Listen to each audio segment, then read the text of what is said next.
Alright, I just started a new seed, and I'm here to... I'm actually not playing on full screen because I don't really know how to record lower resolution with it on full screen with QuickTime, and I also don't have another microphone other than just my laptop microphone, so all the sounds you hear will be, I guess, through the speakers. I don't have any special recording going on right now with the sound. Although, I can't even do that because I don't have a microphone earbud system set up, so can't do that.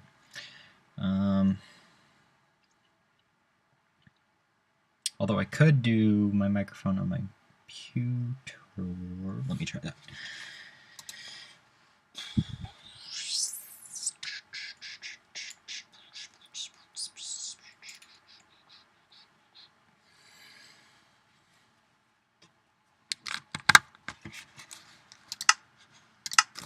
Or not.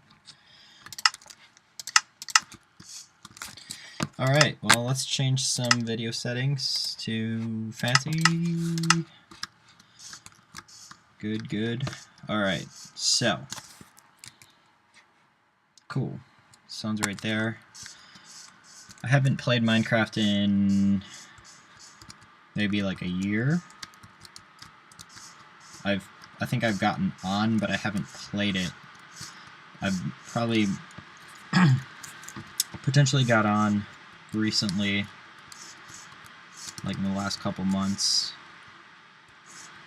But yeah, right now I'm just going to use it as a way to kind of maybe talk and share with things that are on my mind. And we'll see how that goes, because right now I have plenty of things on my mind and I have plenty of reason for things to be on my mind. So we'll kind of go with that. I've seen this this update. I don't know, I forgot the date that this update happened, but I think it's cool that they added that.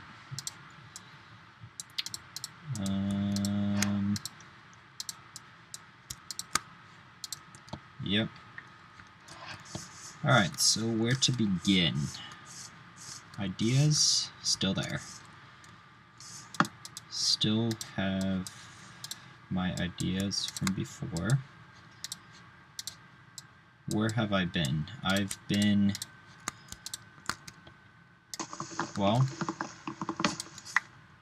until, was it like late June? Or, yeah, till like 2 months ago, basically. I was at a special ministry program, and yeah, I don't know how much I want to talk about that right now, but I've only been back and into society normally and back with technology for about 2 months. So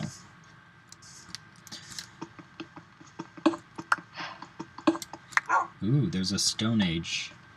Right, I think I remember something like that happening.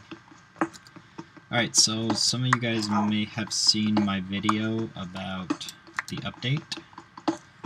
I'm recording this video in that same location from the same spot. So that's where I'm at right now.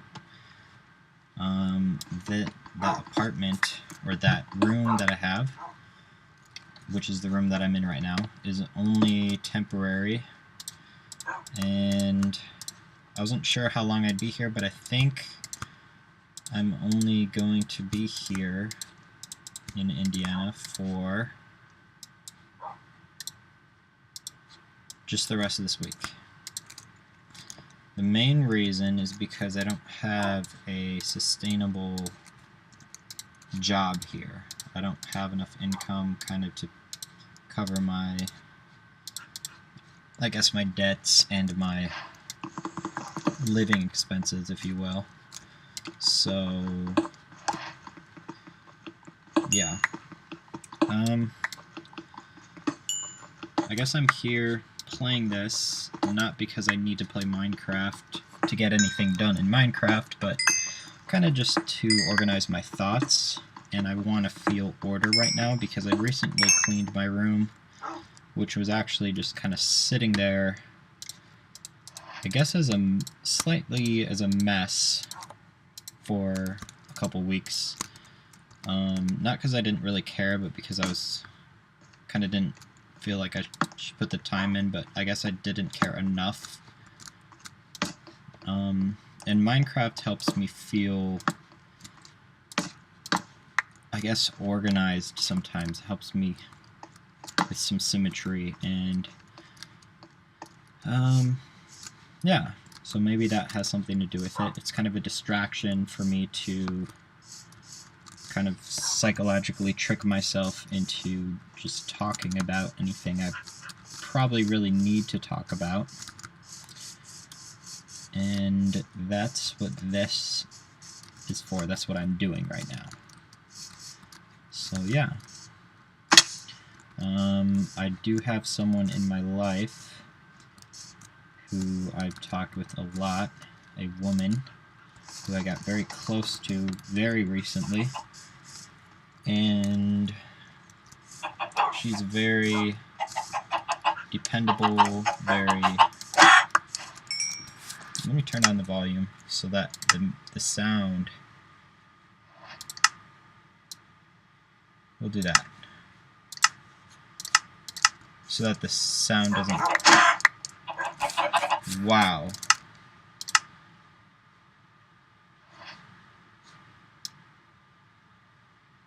Let's try this.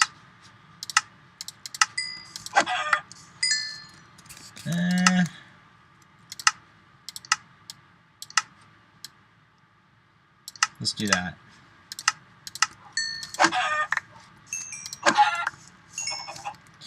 So yeah, very dependable person, very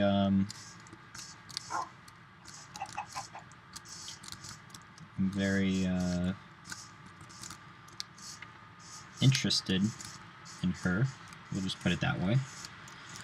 And we're both in a complicated situation, so we're not in any kind of like official relationship, I should say, but we do have a very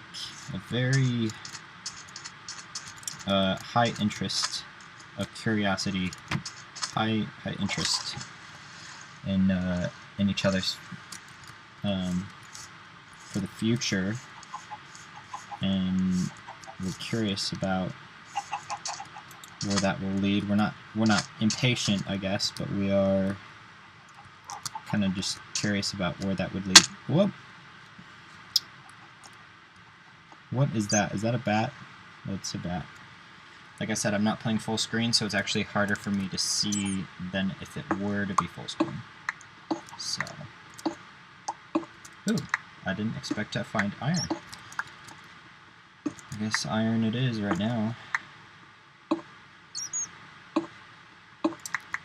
Alright, so, life. That's what this is about, life.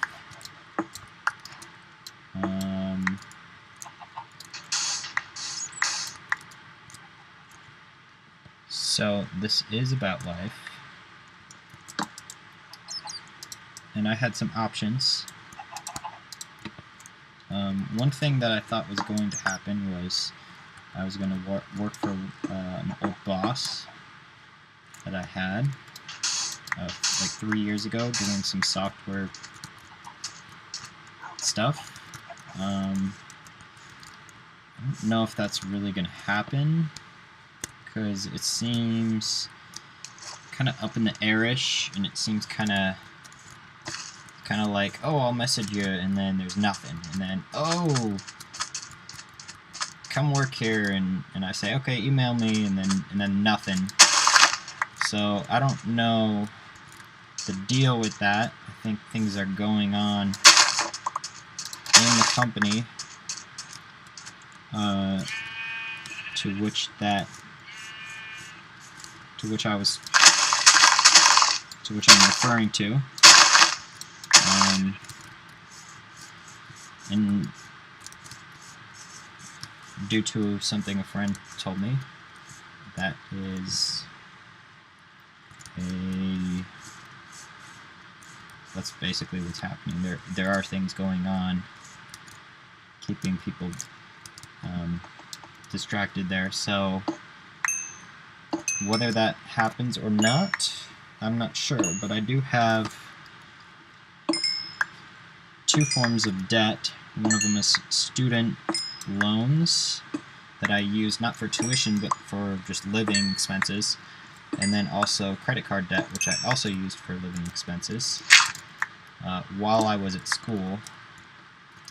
And I probably spent a little too much while I was at school because I didn't slow down my habit of spending on, just simple things like going to Jamba Juice and things that costed a little more money than what I actually needed to spend. So, fructose versus omega-3s. My brain recently has been under attack by my bad habits, and buying sugar-based things at the grocery store, I think, started to hinder my brain a little today. And then I saw some video somewhere that said, well, fructose is bad and omega-3 will reverse that. So, turns out I have fish oil about a few inches from my head right now on the shelf. And I bought a little bit of like crab or something with omega-3s in it. So I also ate some of that. So yeah, let's cook some chicken and maybe some of this iron. I don't know how hard the mobs are now.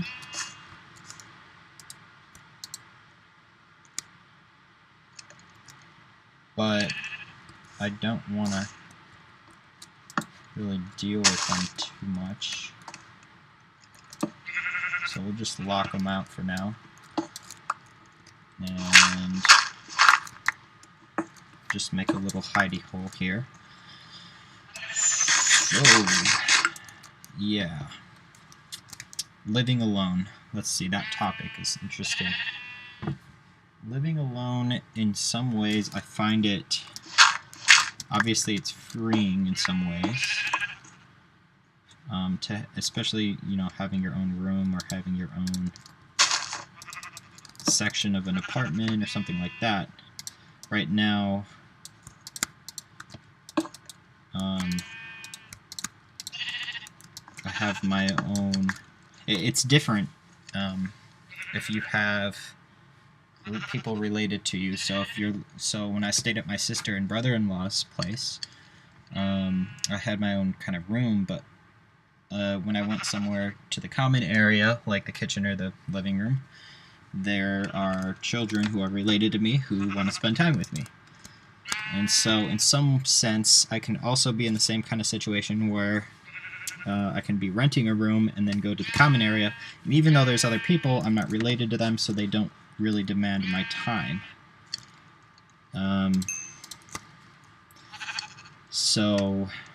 But the idea of having your own place, in a way it's freeing like that, but in another sense it might make it difficult to, depending on your social situation, might make it difficult to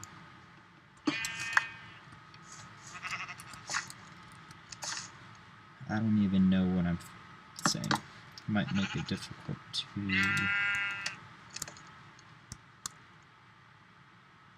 organize your thoughts and things like that.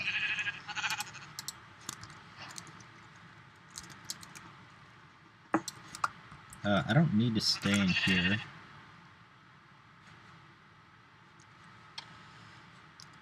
Let's see, we're gonna... Oh wow, what was that?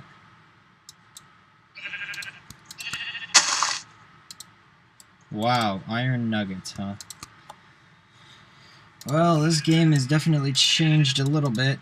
I'm glad that I looked over the updates that Mojang, or that, I guess, Microsoft, you know, did, and I actually appreciated them. They were decent.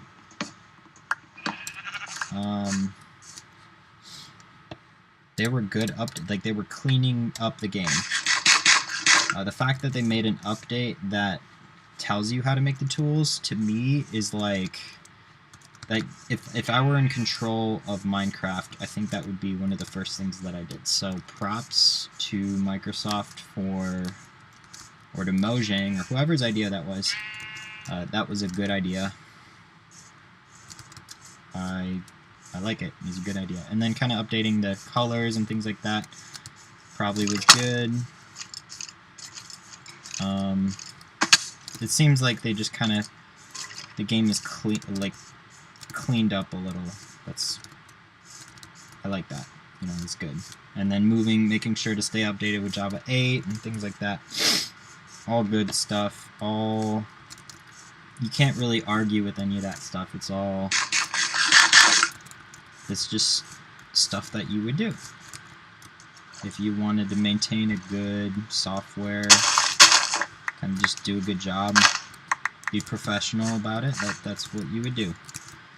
They didn't do anything crazy. They didn't add anything too crazy. Like, they added the birds, but the birds, I think, were just the normal. They follow the normal kind of mob design pattern. There's nothing too different about them. They're just like a bat or a cat or a wolf or something like that. There's nothing crazy there. Nothing weird.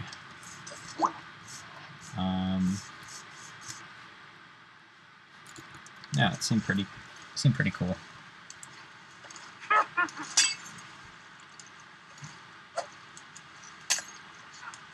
So I learned how to develop. We're going to switch topics one more time. I learned the other day, on Friday, right now it's the end of Sunday, August 2017. Whoop. Yep, sorry about that. Okay. I was trying to check what date it was. It's the August 13th. Okay, well, we won't do that again. Yeah, so 2 days ago, so on August 11th, I think I coded, I learned, forgot the name of the company, but it's like one of the top Indian companies for mobile development, I think it was. I'm not sure. There's some nice lectures on there that basically explain from the top down good Android development, like the whole structure of Android, kind of what the file structure, all that crap, all that junk. I do not want to crazy kill me right now because I don't even know my coordinates. And if I die,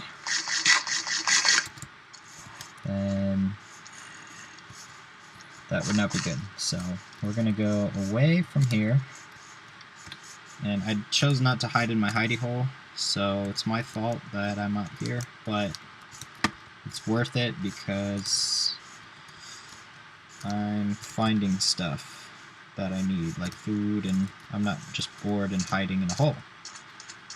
So, yeah, I wish I could kind of do that in real life, but can't really do that very easily. And, wow. Like that screen update that says, look, you can make this, this, and that.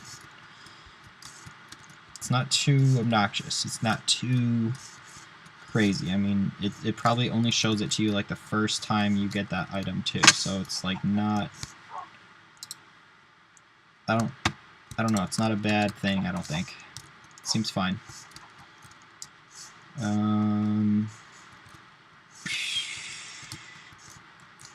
So I made that subscriber video. I have a couple videos from a couple, like, probably more than a year ago. Like, I think they might be from like April or something like last year, or even older than that. I'm not even sure, but they were like some math videos. I also have some ideas for ones that I want to do still, which I mentioned in my subscriber update video. This is a more of a... Oh, snap. We're running. This is more of a personal kind of...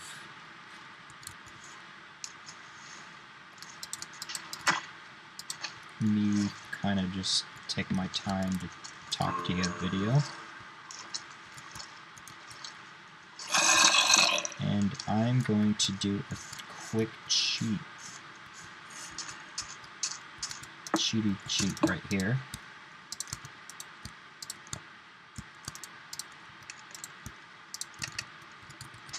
Just to get this food going, so I don't die, and because I need the food. I need one more iron ingot, and then I'll make a sword.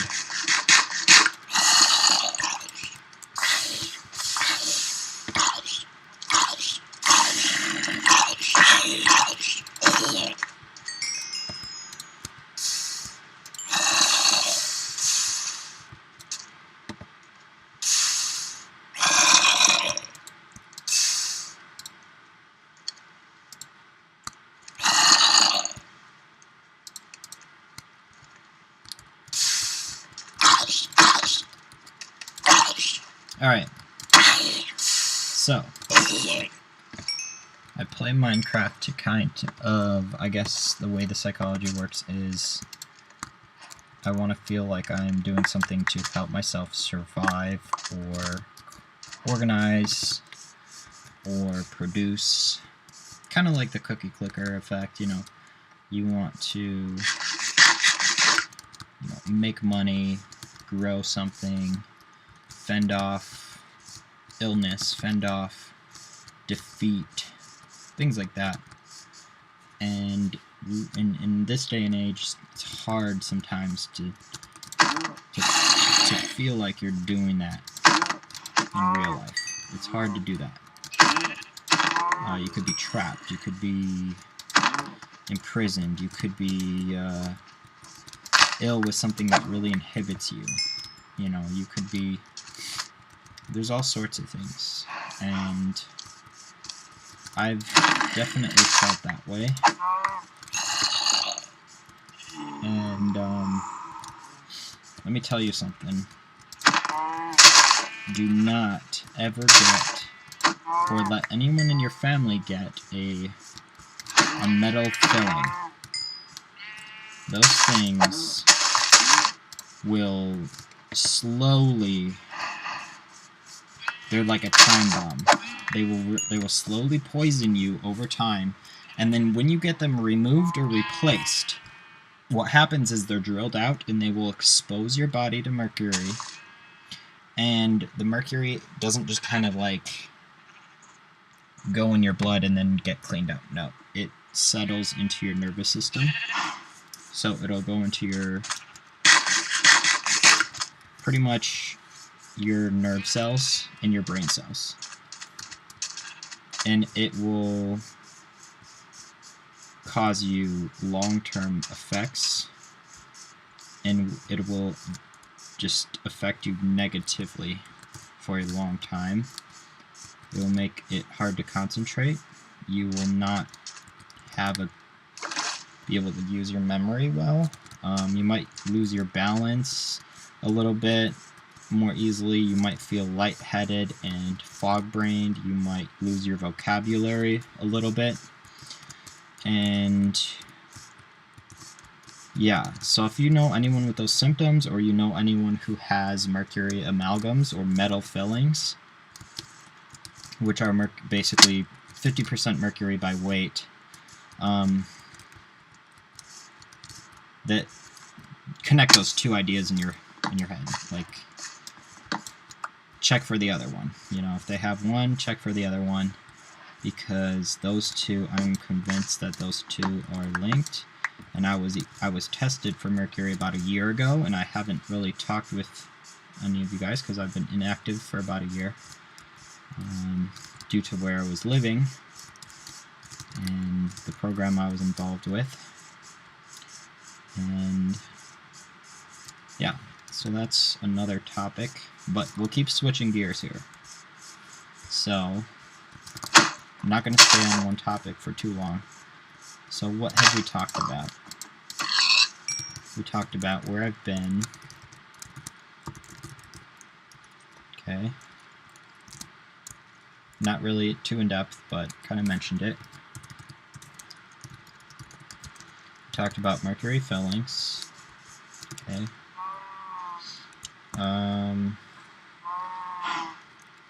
So let's talk about a game project for a second.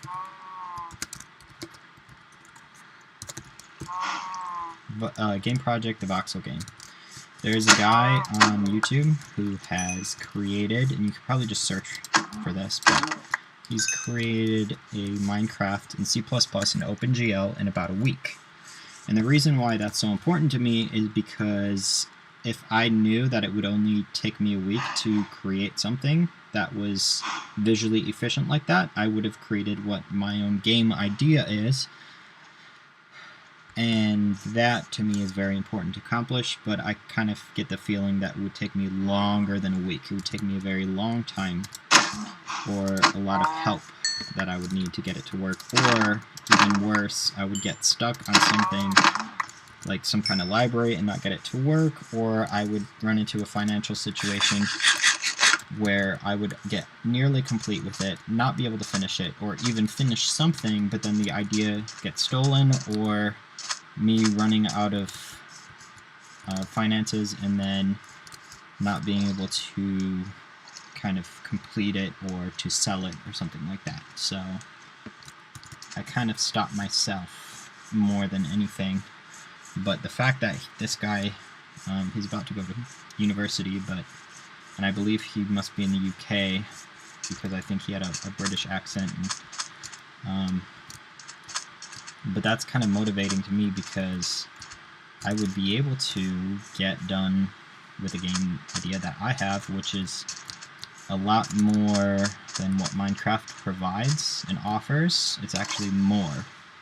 And it's different. It's fundamentally different in about 5 core ways. And I don't know if I've mentioned those in previous videos, but I definitely, we'll just put it this way, I know there's games that have been out there to kind of copy Minecraft, but I'm not trying to copy it. I legitimately am trying to, in a way, almost compete with it, or to just make something completely new and different, to kind of like, you know, the Hubble Space Telescope was great while we had it, you know, it was wonderful, it was the best telescope, you know, in many ways. But pretty soon we're going to have the James Webb Telescope, and that's completely different, completely new, and it can do completely new things that the Hubble could not possibly come close to. And that's kind of what that's kind of the way I see it. I want to take the next level, the next step, and if that means competing with Microsoft, that sounds cool to me, because, and it also sounds feasible to do things like that because of the school I went to.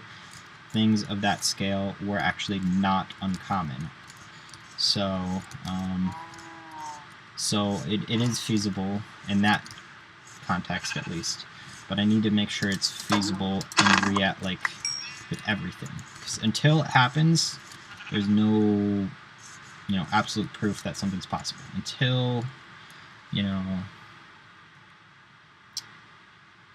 know, it's impossible for me to have a bar of chocolate right now. Sure, I could choose to go out and buy one. Sure, I could find one or something like that. But if I'm not eating one right now, it's already too late for me to have had one in the next, you know, in this right now, in the past minute. You know, it's impossible for me to change that. So basically, it's feasible, but I don't know if it's actually going to happen, if it's actually possible for me to make that, essentially for me to make that game the way I want to. It would be awesome, but I don't know if it's going to happen. And I see iron down there, so I'm going to go down there and get it. So the plan was possibly, if I could, go work for my old boss, since he seemed to want me to go work for him again. I also had this idea of going and trying to find, a job somewhere else. I'm not sure if I would be considered a software engineer, a software developer, or a mathematician. Just straight, and that's it. That's what describes me. I noticed that SpaceX has a position that they call User Experience Designer, and I really appreciated that title because it kind of made me feel like, hey, that is something similar to what I would describe myself as. I don't know if that's a good description by itself, but it seems like it's more closely related to what describes me. I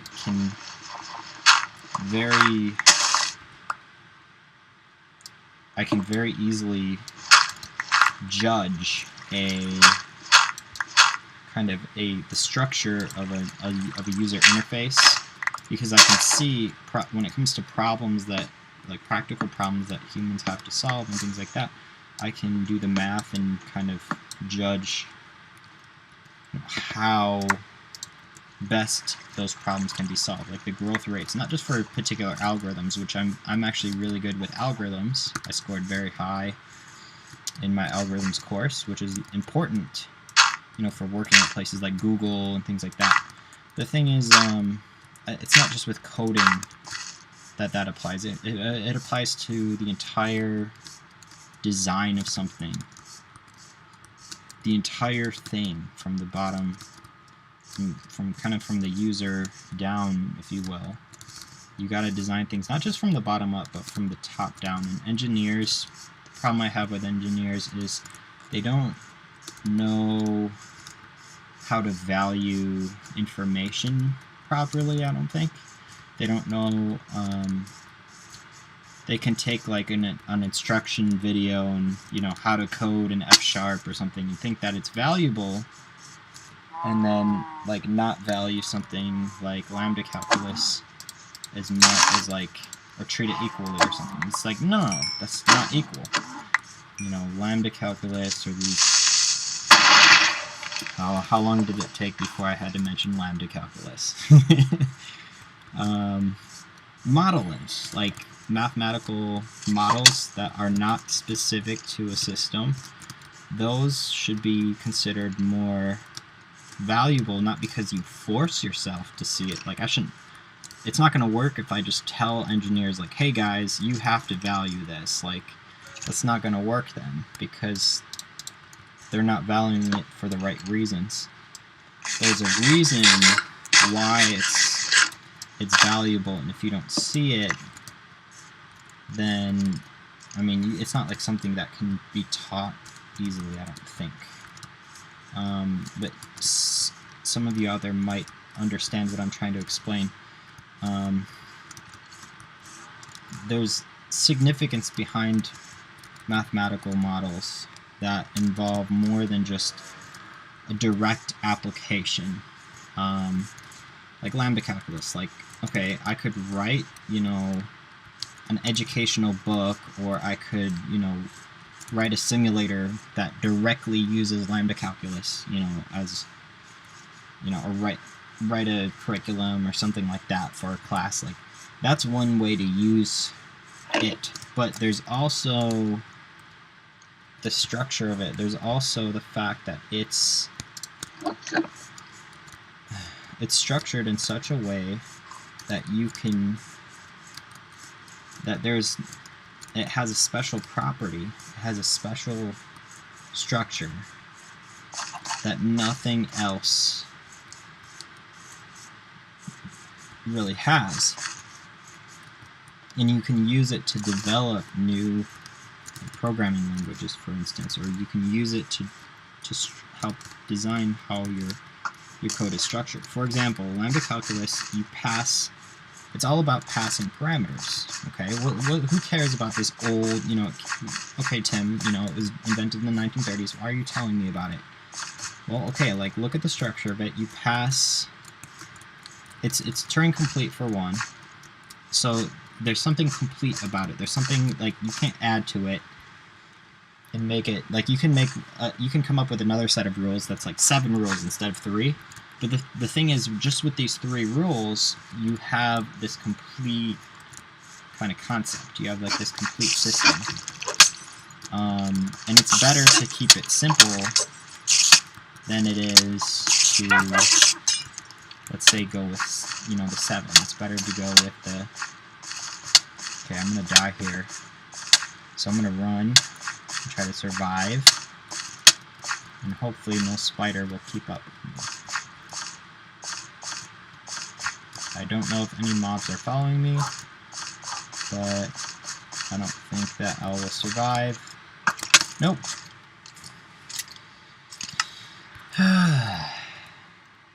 And I don't know where I died, so... Huh. So that's probably what I should have done, is I probably should have dug a pit and made myself like a breastplate. And protected myself. Come kill me. Come kill me. Oh,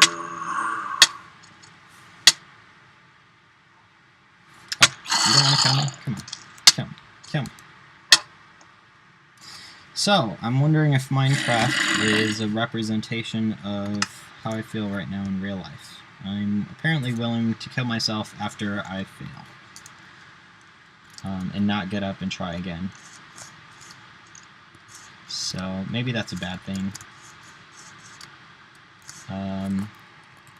I think what's better than getting up and trying again is actually learning from my mistakes. So, keeping track of my coordinates might be an important thing to do. I didn't have goals last time I was alive. That might have helped. I didn't protect my life, value it enough. I guess that could have helped too. So how do I apply this to real life? Well, I guess right now I'm not doing the best at protecting myself. I'm not doing the best at setting goals. I'm not doing the best at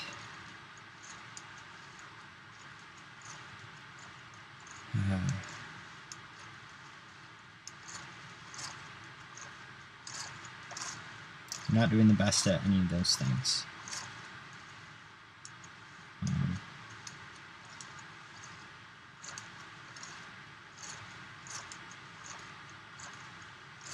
So I really have these goals that are feasible.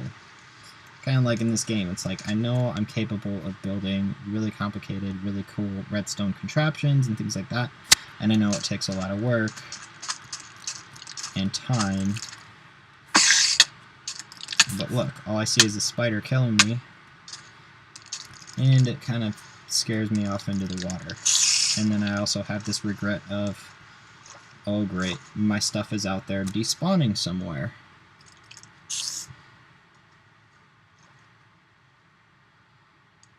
Not sure what to do now. So, guess that's where I'm at in life too. Not sure what to do. Not sure where to go. Not sure what to say. Not sure whether to make that game or... Oh! That's another thing. Game project. Okay, we'll move on to the other one because I have to mention that. We'll call it the AST project. Abstract Syntax Tree project. So there's 2 parts involved. One of them is the skin. It's using graphs and pictures and images and clicking and dragging and looking and visual everything. But that doesn't imply anything real or substantial. It just kind of implies, you know, what makes it something easier for someone to interface with, to see patterns with on the screen, which can be very useful, very helpful. But at the same time, if it's something that you can do with text, you don't necessarily solve a problem. You don't necessarily solve a growth rate problem.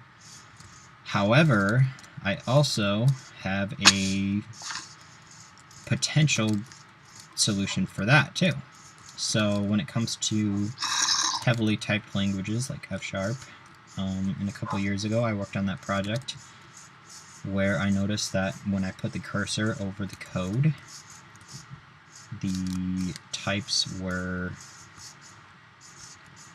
expression was very large. There was a lot of information there. It wasn't just one small type, it was a very large expressive type.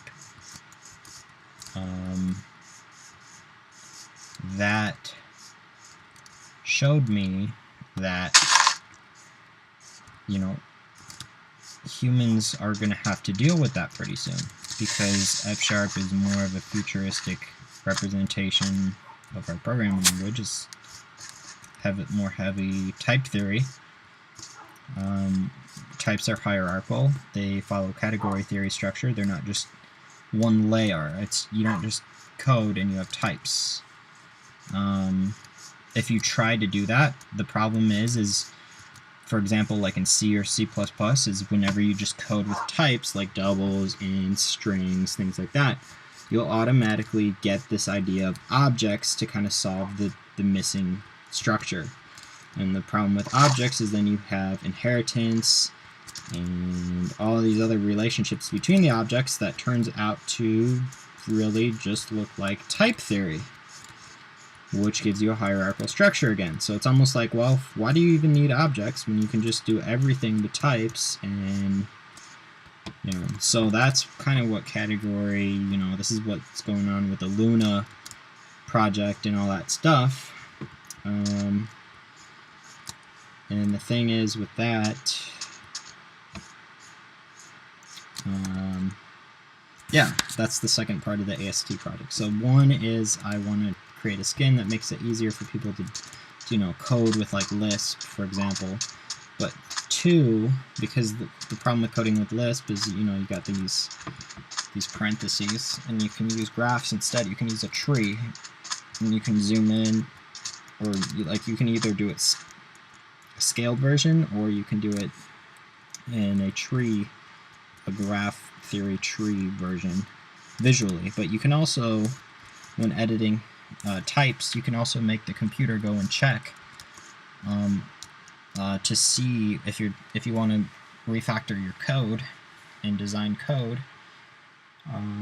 You can have a computer algorithm that actually goes through and it checks and sees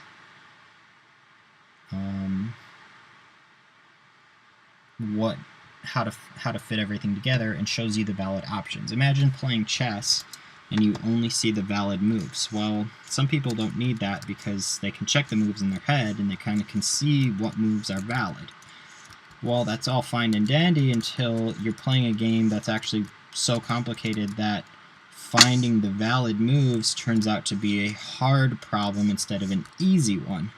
And that's basically my claim for type theory, is that that's actually a hard problem in the future, not an easy one. It might seem easy now for a lot of the software projects that exist in the world today that are only, you know, maybe millions of lines of code at most or something. Like, you can kind of fit them together pretty easily. They're not too big. But imagine something that's billions, trillions, quadrillions of lines of code. So think larger orders of magnitude of software that is very hierarchical, very functional, and you have libraries that are depended on by multiple parts of the program, not just a couple, but like maybe thousands or something crazy like that. So that's what that is. Let's change topics again. So where I've been, mercury fillings, my voxel game project, AST project. I'm typing this out so that I don't return back to the same project, or the same topic again. My brain is not working the best right now, so please forgive me. I'm going to get another piece of wood. So, Ramanujan, I watched a movie about him. I watched a movie called The Principle, which was pretty good. It was about kind of where science is going and our understanding of it and all that stuff. And how we have all these, debates about, like, are we significant? And the main topic, I think, was about whether we are significant in the universe. Because Copernicus... Okay, so I'm going to put the... I'll put the principle. So I talked about that. Copernicus kind of, I think, saw us as the universe was kind of centered around, he felt like the solar system was centered around the Earth, but we found out, like, oh no, it's actually centered kind of more around the sun. And so his view was kind of seen as, like, is just wrong, right? So, but they're kind of finding out, like, okay, even though it's not true with the solar system, we kind of looked at all these galaxies, and we're seeing the structure that we can't understand,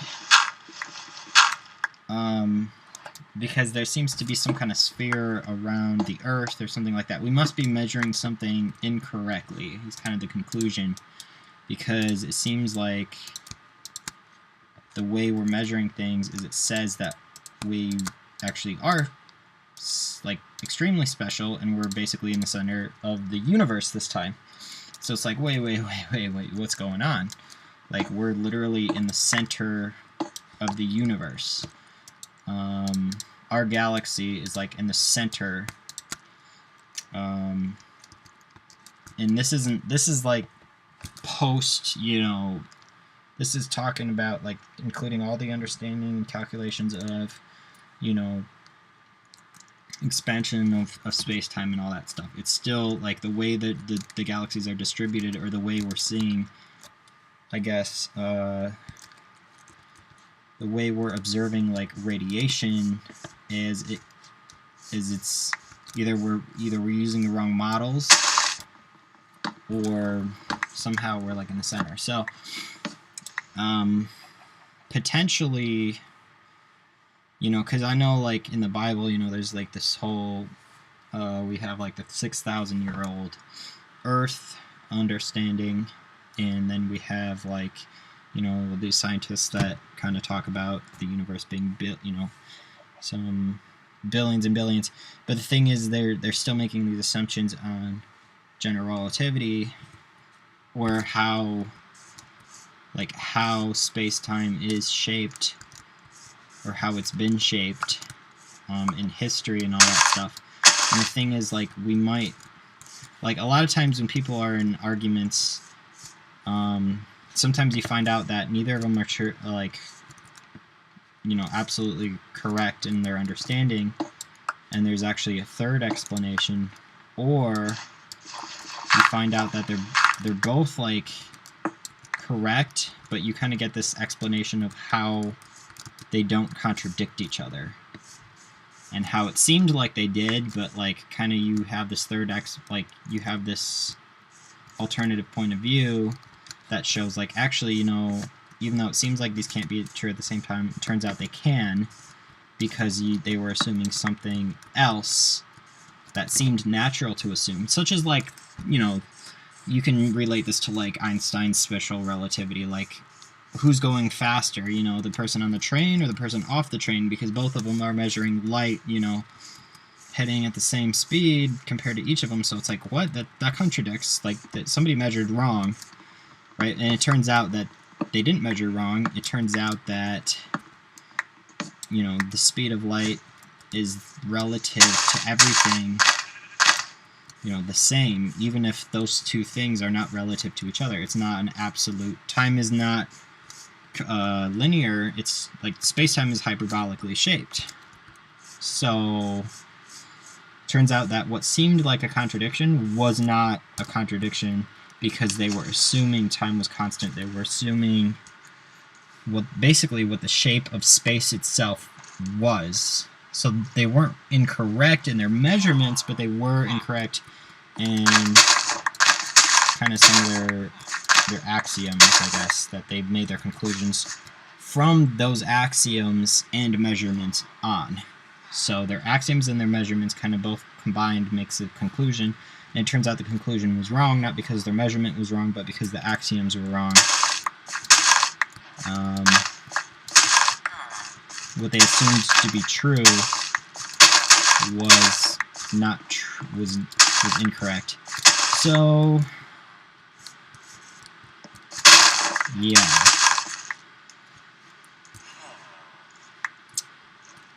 Let's talk about Ramanujan. He's a pretty good mathematician. You know, I watched the movie about him, and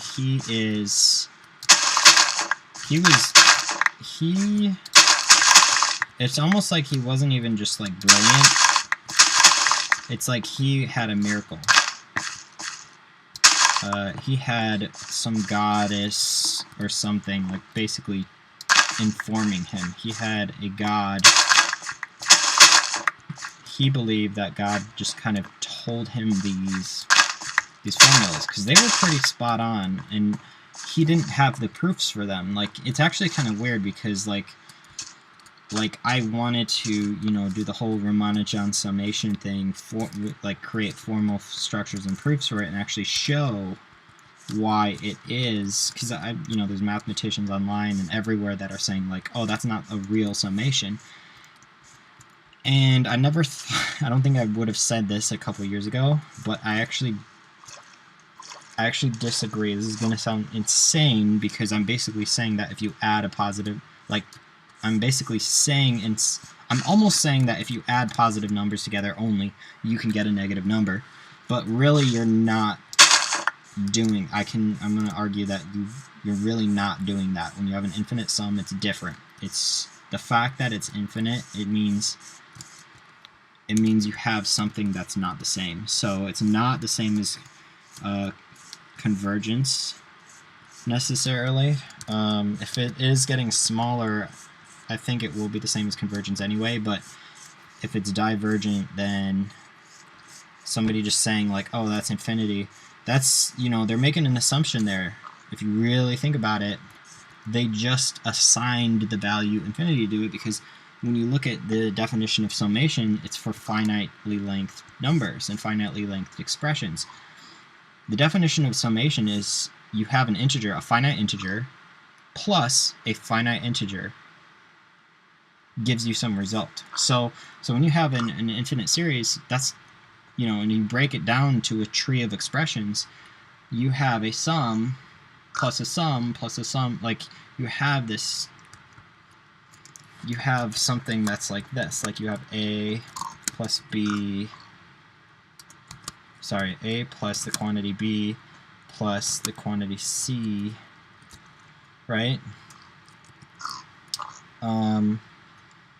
And that's not a finitely lengthed expression that you're adding to that a. So a plus, b plus c. Here you have a sum plus another sum. The second sum is made up of two integers, and the first sum is an integer plus what we know is a sum, which is which resolves to an integer. So it fulfills the definition of a sum, which is an integer plus an integer. But in the case with the ellipsis, the infinite sum, it doesn't fulfill that definition. You're not adding a finitely lengthed term. So you have to kind of think of it as like a hierarchy. You got to do one sum first and then the other. You can't think of like, oh, let's try to add all of them, and that's its own definition. No. Just choose one direction or the other. We know that it's commutative or whatever. We know that the order doesn't matter in which you do the summations. So pick an order and you find out that you actually don't have the definition of a sum. And therefore you have to make up a definition because it's infinite, so therefore it's just, infinite just means non-finite. It means not finite. So it's, your definition depends on an integer, which is finite by definition, and you have something that's finite, infinite, not finite, so you're literally, all you're doing is you're just making up a new definition.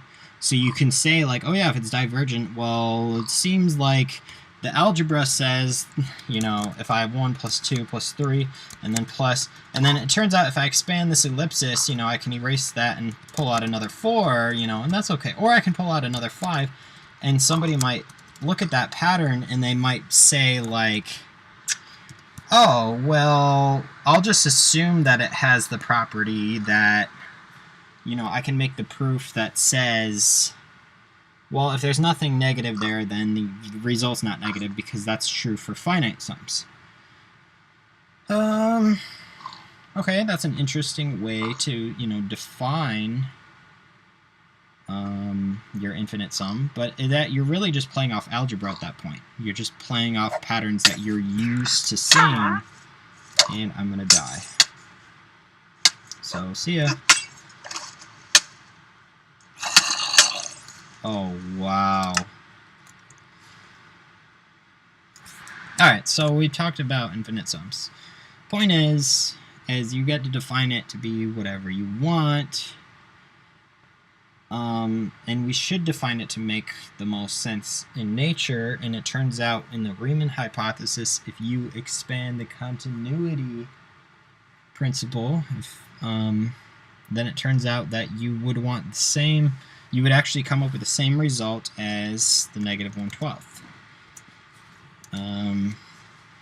And you can also get the negative 1/12 if you do some other algebraic rules, which kind of make more sense because they respect the entire equation rather than just making some statement that says, oh, well, since there's no negative numbers, it can't be negative or something like that. Like, it actually makes more sense. So to me, if you use what's called Occam's razor, which is to kind of assume the simplest explanation, it turns out that negative 1/12 would fulfill that. It actually is the simplest explanation for a result. You can create a proof with a small number of steps. So we talked about that.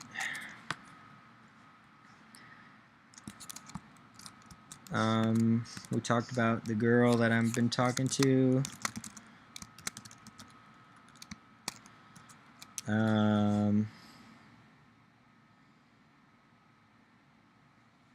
Yeah. So from here, I'm not sure. That whole OpenGL C++ thing kind of motivates me to try to work on a game. Kind of copy what he was doing.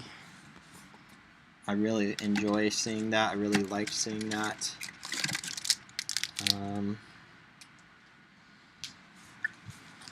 Talked about diet a little bit. I guess omega-3. I got a Lara bar. It's cashew cookie. So it's probably got a little bit of sugar, fiber.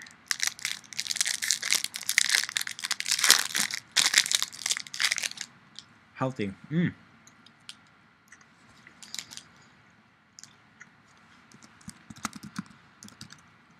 It's called Lara bar.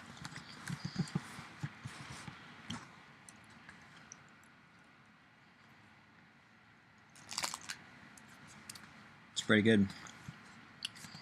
Alright, let's see how long this video has been going. Oh, I don't know. It might be an hour long. So,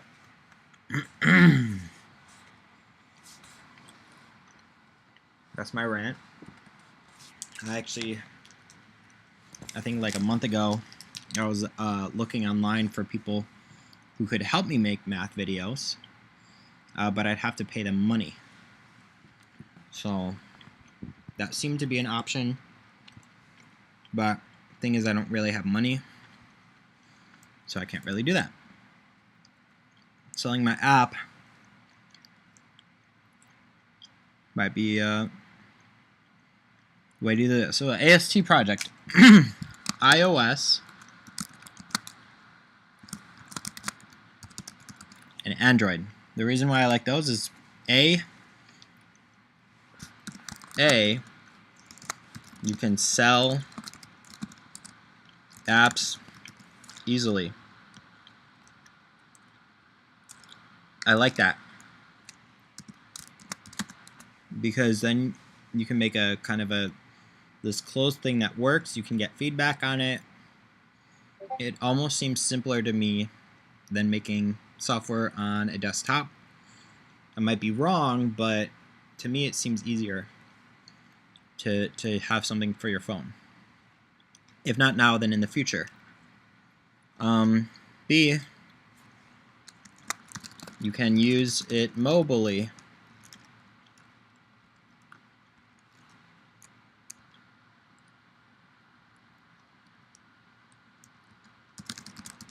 On the run. So basically, I see that as a future too.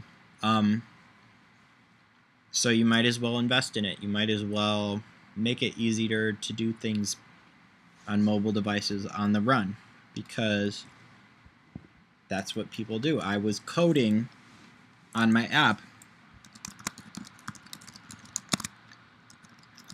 I was coding in Inspiration Basic.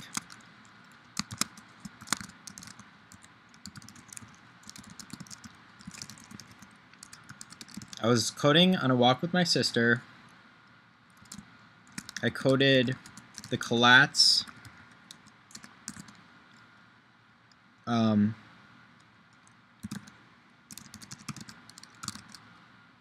The collapse conjectures series.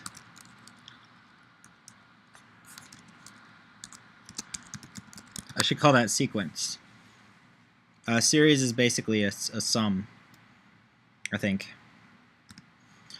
Or usually anyway, the sequence. I was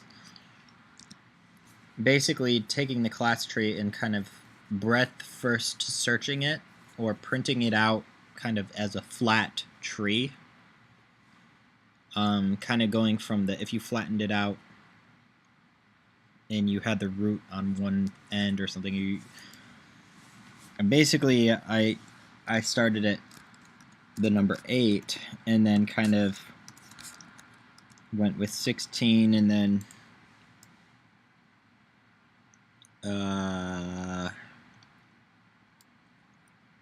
multiply by 3, add 1, so 16 breaks down into 32 and 5.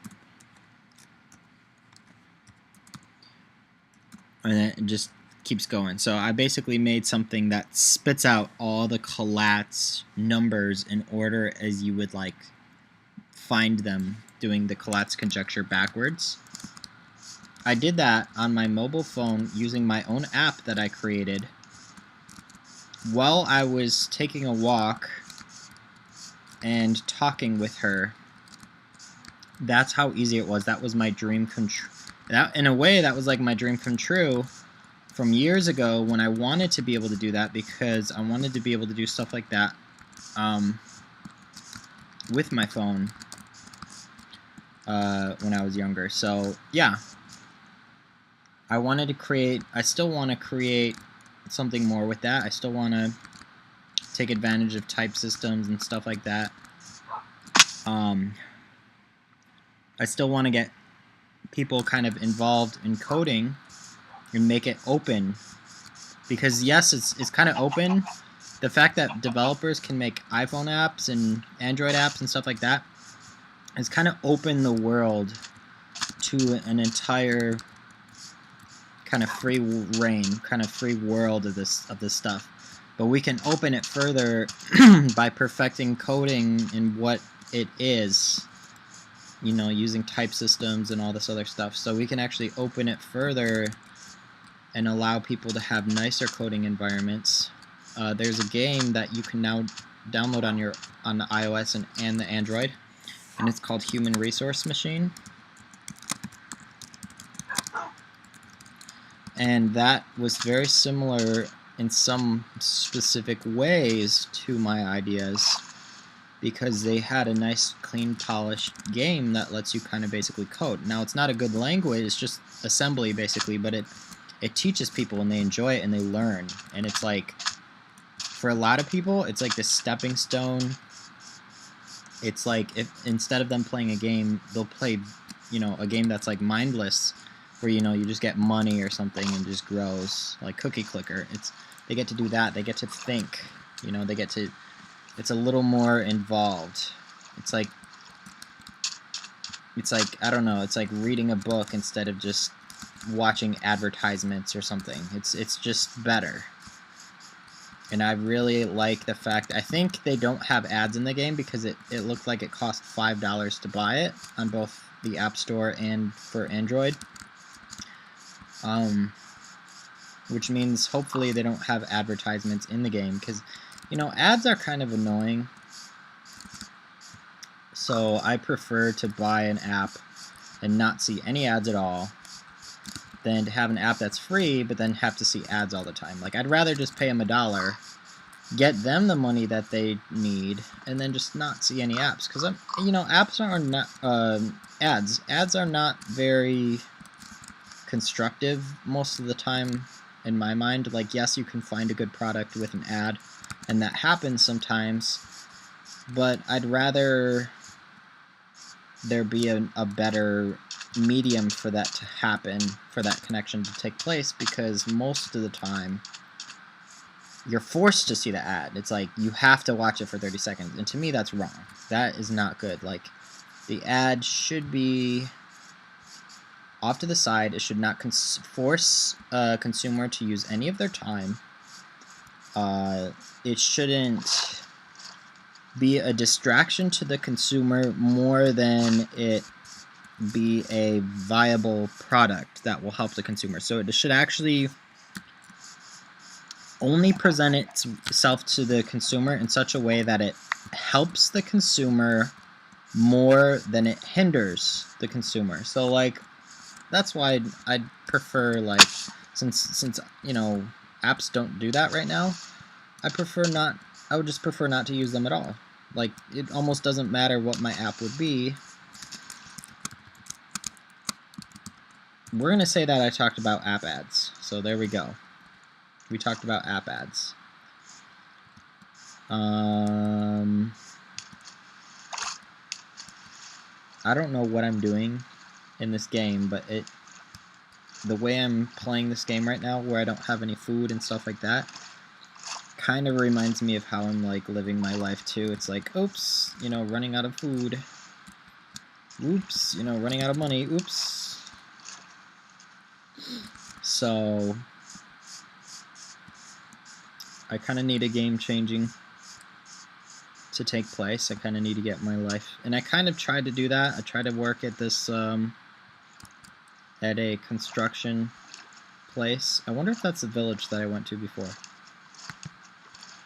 A construction place, and it, you know, the income I was getting was so low that I was actually losing a lot of money each week. I was still losing like $200 each week.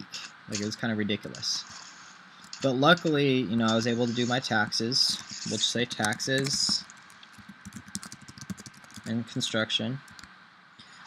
Luckily, I was able to do some taxes, and I will have some money coming in because of that. And yes, I did my taxes late. Yes, I did them late. Because at the ministry I was at, I was specifically encouraged to basically extend my tax duties. That's what I was encouraged to do. So that's what I did. Oh, and if I died near here,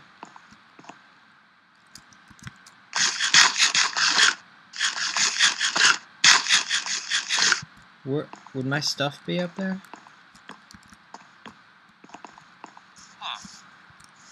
I wonder.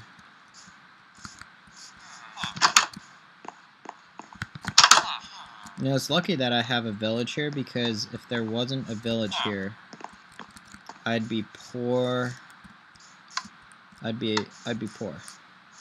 I'd be way too poor.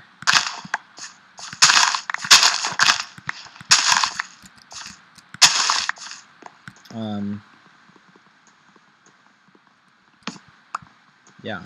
Now I'm not even playing with the mouse. So, what else to talk about? Minecraft? I could talk about my channel, since it is my YouTube channel that I'm doing here. So I guess I could talk about calculator programming or Minecraft. So Minecraft, no, calculator, Minecraft.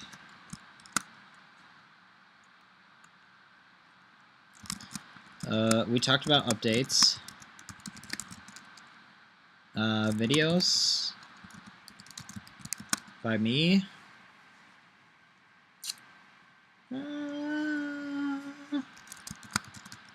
No current plans. I'll just put it that way. Videos by me, no current plans. I did have an idea.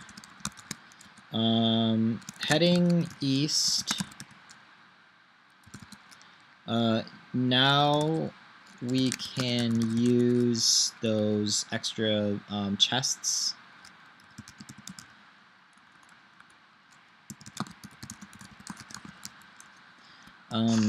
That would make heading east way cooler, because then I could store like an entire, you know, an entire home in my chest, instead of just having like a, you know, just that, what do you call it, the ender chest. Instead of just having that, I could have an entire, you know, an entire set of things available, that I wouldn't need to have a base. I wouldn't need to have like this whole base. I could just have those chests. That makes raiding kind of scary. It makes game, like multiplayer, sound scary almost, if you think about it, because then if someone kills you and you have a whole bunch of stuff on you, you don't just have a whole bunch of stuff, you have a whole bunch of stuff. Like a ridiculous, you could potentially have just a buttload of stuff. Like a ridiculous amount of stuff on you. You know, that multiplies how many inventories you can hold by like 36. That's like 1.5 orders of magnitude right there. Like, that's just that's insane.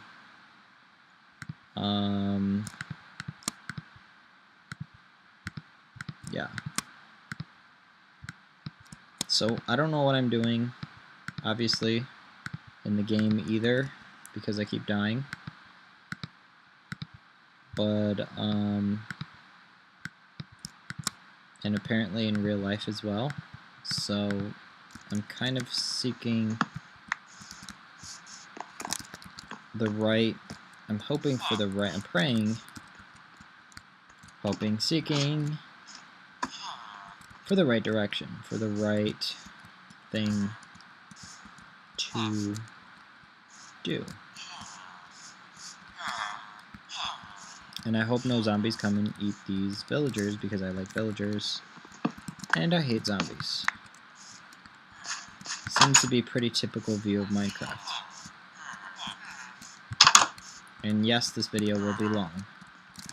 Yes, this video will be long. That's a disclaimer. Okay?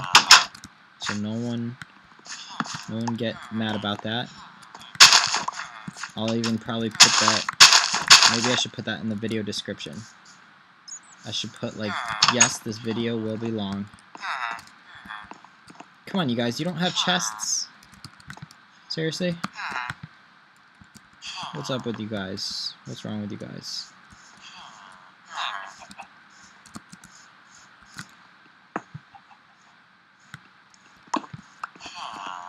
Well, You guys are gonna die. Oh. He died.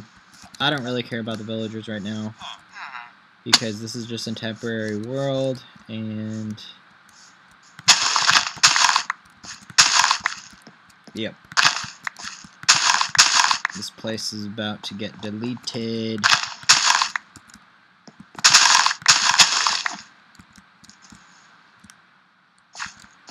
So I'm not sure.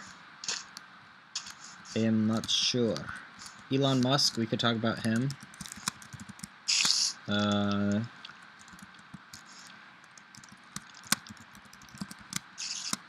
Universe simulation, I could talk about that. I'll just put some topics out there, we don't have to talk about them.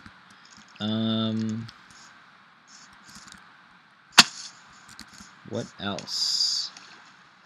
All that relates, by the way, I believe that people are going to realize that it relates to the Bible, like, more than what either what you would call religious people or, I guess, non-religious people, or is like the term. Those seem to be the two terms used by, in that context, what they would call non-religious people. And then religious people maybe would just say Christians versus non-Christians or something like that. But yeah, the whole idea of Christianity is, like, Jesus did not like religious people. That's like the whole point. That's like, he basically, like, I mean, he would, like, mock, he came up with these poems, and he would mock the Pharisees, the Sadducees, you know, the scribes at the time, who did all these things to act religious, but they weren't real. They weren't, like, the real deal, the real thing. They didn't care about the real thing, like, the whole point. They were missing, like, the main point all the time. So they weren't caring about, like, justice or truth or just loving people and things like that. And, like, those, he was saying, like, those are the important things. Like, forget the details. Those are, like, way more important. He said that they were, it says they are straining the gnat and swallowing a camel. Now, what that meant, this is something I've learned in the last year from where I was at, by the way. What he actually, I believe what he actually was saying wasn't the animal, the gnat. He was actually talking about something even smaller. He was talking about a piece of lice, or a lye, or whatever. What do you call it? Like, when you have lice in your hair, that white stuff? He was talking about one of those. They would actually, because they weren't supposed to eat, quote-unquote, unclean animals, they would actually go through and they would, like, strain the lice out of their drink. Like, they were so particular, they're just like, oh, I can't eat one of these lice. He said he would, like, mock them. He basically, like, he wasn't just, like, this proper kind of nice guy. No, he would, like, this was, like, think of, like, a rapper. Like, some guy who'd be like, this society ain't working out, bro. Like, he would rhyme, like, it rhymed together, or it flowed together. He would, like, he was provoking their anger. He was getting them, he was not cool to them. In their eyes, he was like, he was being naughty. And he was saying, like, look how dumb you are. Like, you're straining out you would strain these little things out of your drink, but you would swallow an entire camel. Now, the camel was the largest unclean animal. The camel was, like, you're not supposed to eat unclean animals, but, like, if you eat a camel, like, that's the biggest one. So, of course you don't want to eat a camel, right?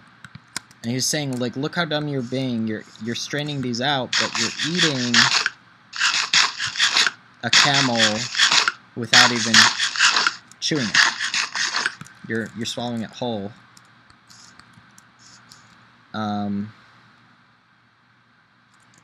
So of course you don't want to eat a camel. It's bad. Don't eat camels, guys. Why am I talking about Christianity and Jesus and all this stuff? Because I believe that people misunderstand what it is. Not just one side or the other. I don't think it's Christians or non-Christians or religious people or non-religious people. I believe that there's like this just misunderstanding, knowledge, and people don't get it. People don't get really who Jesus was. Christians and non-Christians alike, religious people and non-religious people alike. And so there's this huge gap, this huge disconnect, this huge disagreement. And yet, if all of them knew, then I don't think there would be so much of a disagreement or so much of a gap. So I think that there's misunderstandings on both sides. Whenever there's that big of a what seems to be like a part between two groups of people or more, or something like that, there's something else going on that you need to figure out and fix, because obviously, you know, that, I mean, you can say like, oh yeah, there's always one side, like, oh yeah, Republicans were always right or something because, you know, they were willing to free the slaves, whereas Democrats were not, or something like that. It's like, oh, come on.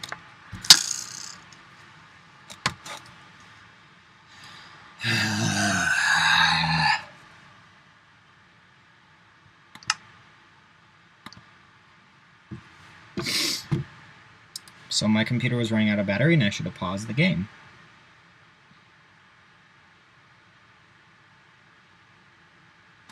Let's see what's on multiplayer really quick.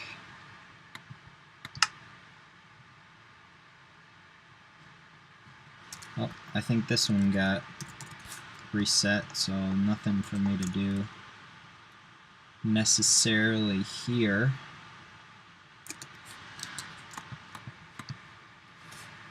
So that was a fail. So I don't know.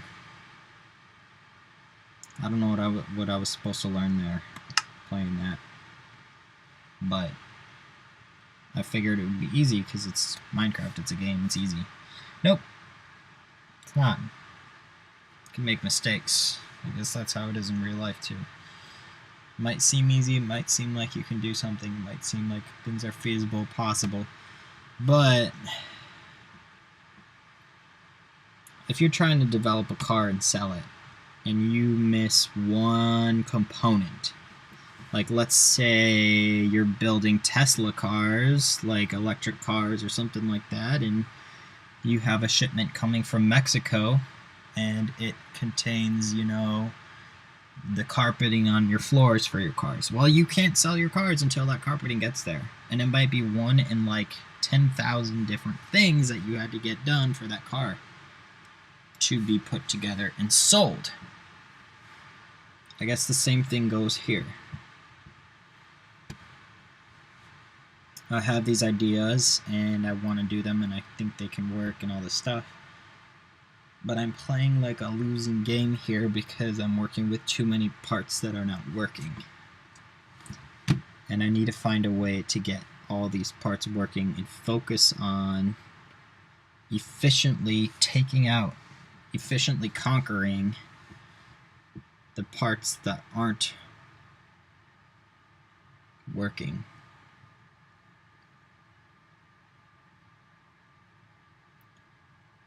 And maybe I can't do that on my own.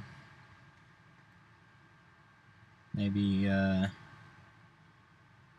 can't do that the same way I would expect to do it. Who knows?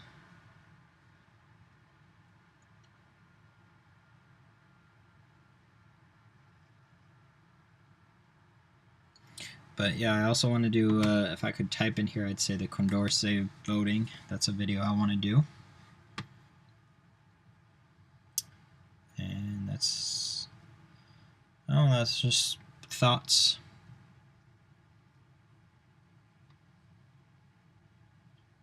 Just my thoughts.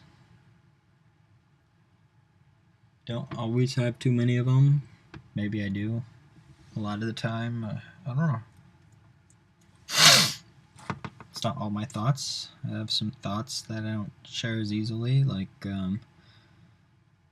sometimes I wonder if there's people recently in my life that have caused me to have some more brain damage than I otherwise would have had. I'm not going to really blame them. I'm not going to really hold anything against anyone, but thoughts make me wonder sometimes, like, hey,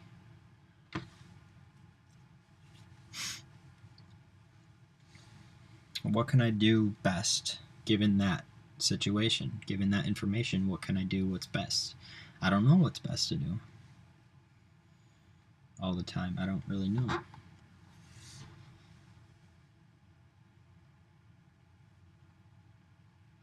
Oh, it's 9:30.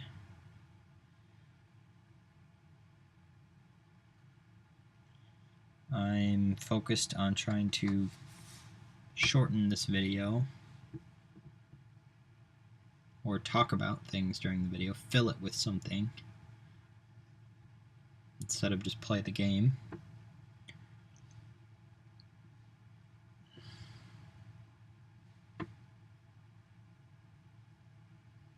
I'm not motivated enough to play the game because I know that I'll just build some little house and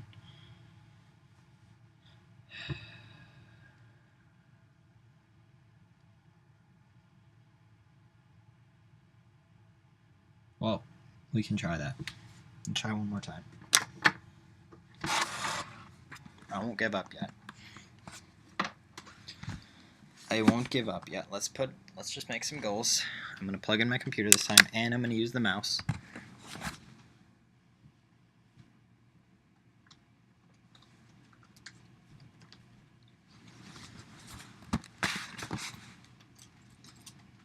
I'm not gonna give up yet.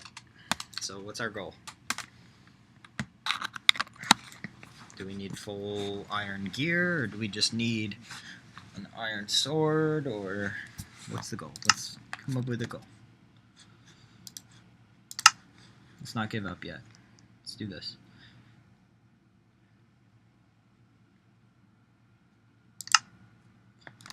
Alright. Let's come up with a goal. What's a goal? We can build a house. Let's make 3 goals.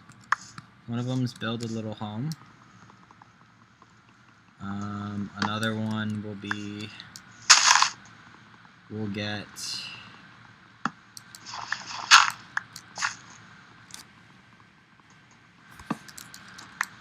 I don't know,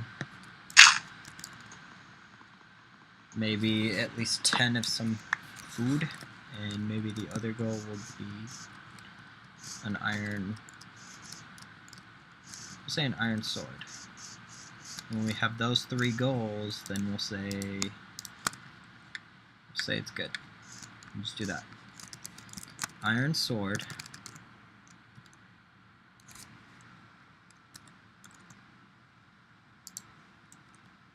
Okay. House. And 3 10 food items.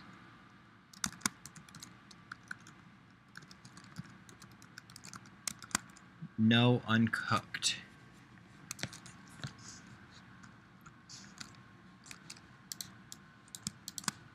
Alright, now that we have 3 goals, let's do them.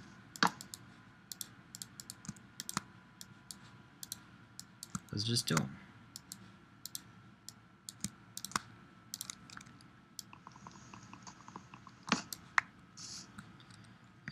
The problem with the home is that I'll have to remember where it is. And what I should do is, if I were to die, I should actually remember my coordinates, but I haven't been doing that, so Yeah. Let's make the home in a specific spot.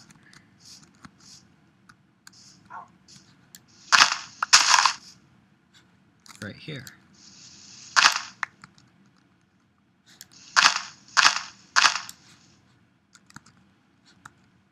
Because this is at 250, 100, 70.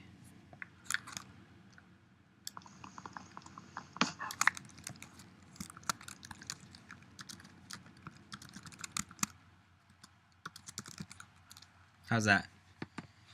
We got home coordinates design. Now it doesn't have to be up that high, but I just wanted a place to know where it's at so I can go back to it. So that's what we'll do. Come back to it. And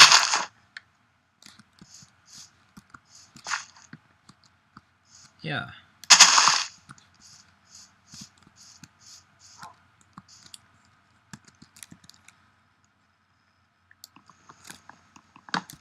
In fact, we'll put a crafting table here, and we'll make some ladders, and we'll dig here too.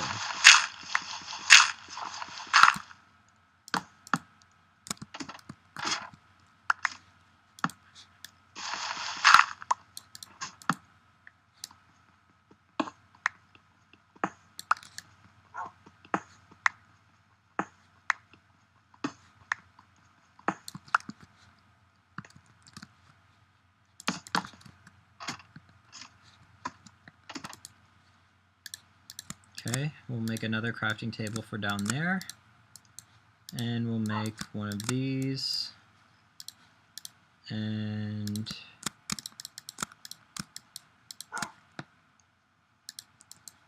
one of these.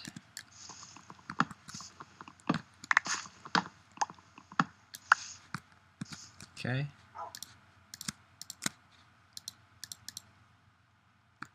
Now we need coal and iron, and we need food, and we need wood. Right now I see wood, so I might as well get some.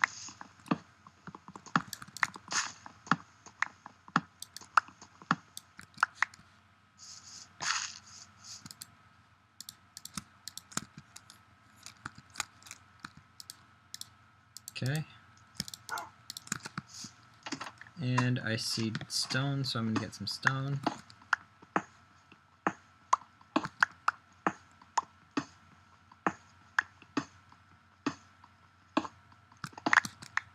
And I need coal.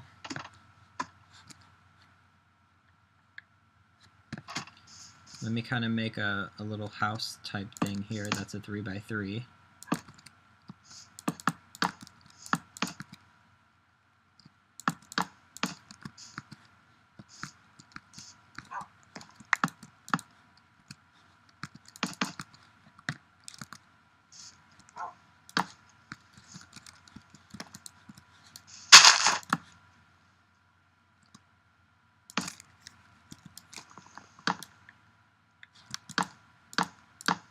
And it's just going to be a shack, but it's going to count.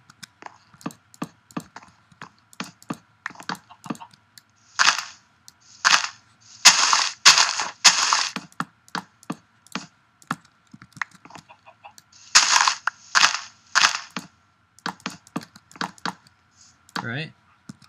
There we go. And now I'm going to make a door. Or 3, apparently. And there we go. We kind of have a shack. And I need iron and coal, which I should kind of be able to get just by digging.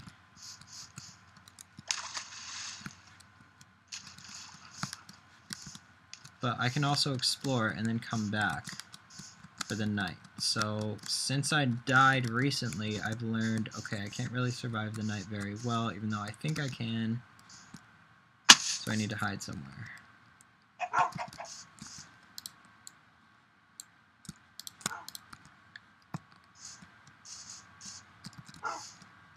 Great, I made an extra crafting table that I didn't need to, but that's fine.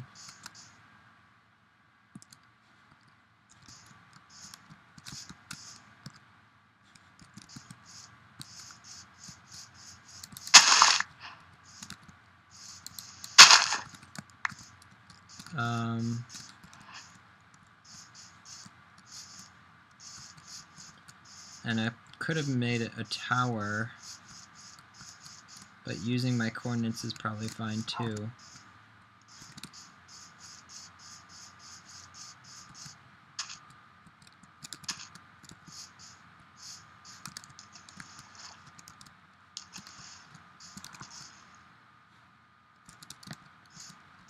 Well, doing things the right way versus doing things the wrong way. 250, 100.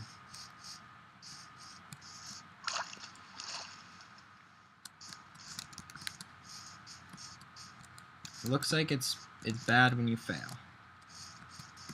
because then you gotta redo things and it takes longer and it's harder. So being a little defensive is a good idea, seems like, but then things might take longer. So now that I'm gonna go back to my home and kind of dig for things instead of going out and exploring. Whoops, went too far.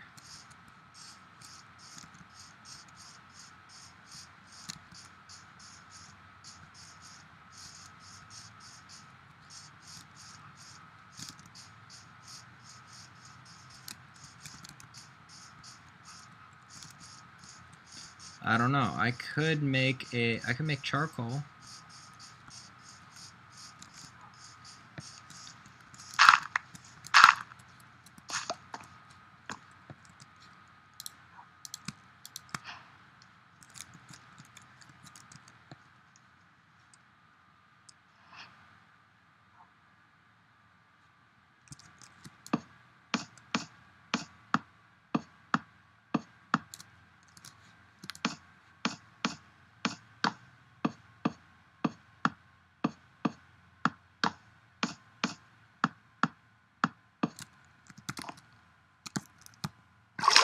There we go. Now we have a little bit of a marker. It makes it easier to find.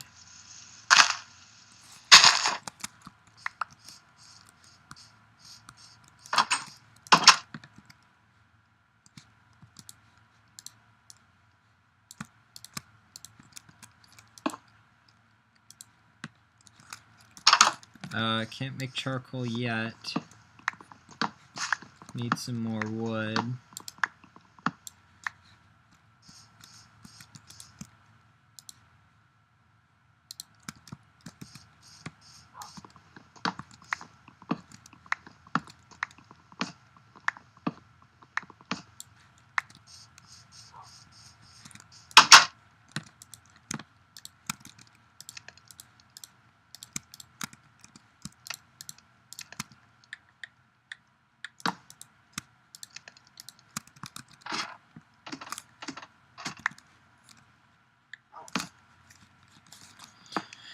And here we go.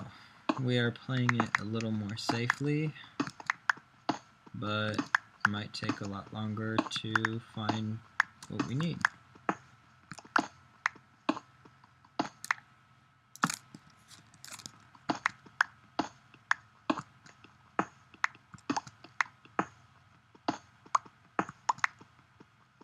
Why am I talking about this? Why am I acting like this? Well, I suppose I feel like it's an analogy to real life. The way I'm acting in here might be kind of analogous to how I'm going to be in real life, and I don't want to screw that up, so I might as well kind of observe what's going on here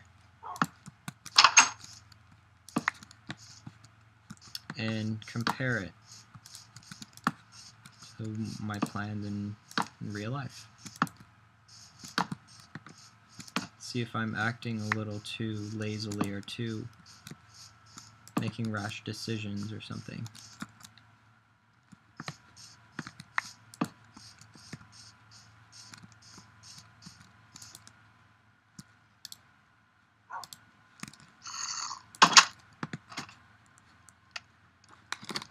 food.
There we go.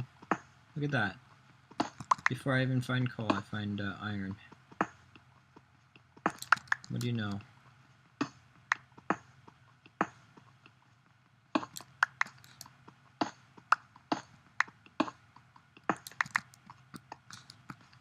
That's nice.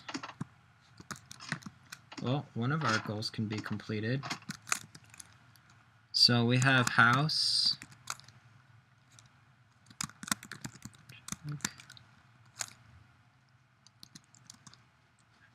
Right? We have a house.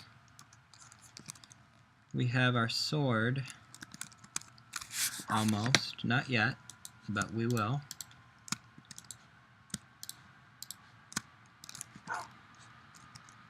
Pretty soon.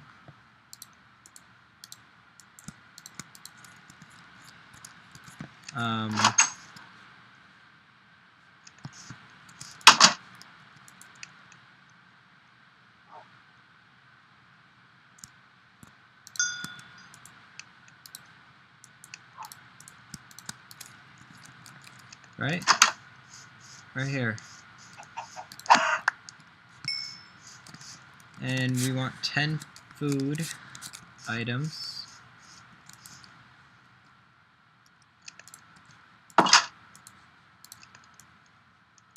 None of them uncooked, which means I need to cook this if I want it to count.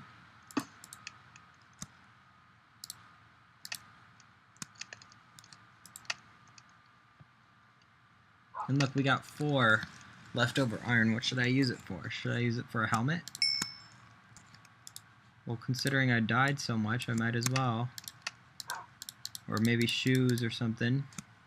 Or maybe, since I'm mining, maybe it's a pick. I don't know.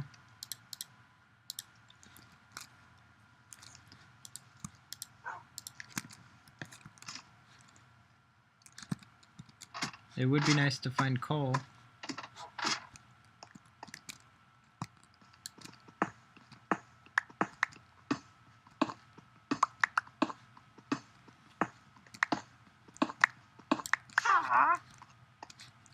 Wow, that wasn't creepy at all.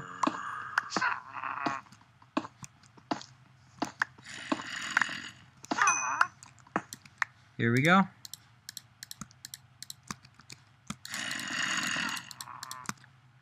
Torches. So I found coal to help me on my task to get food, because it's just nice to have torches and to have something to cook the food with and things like that.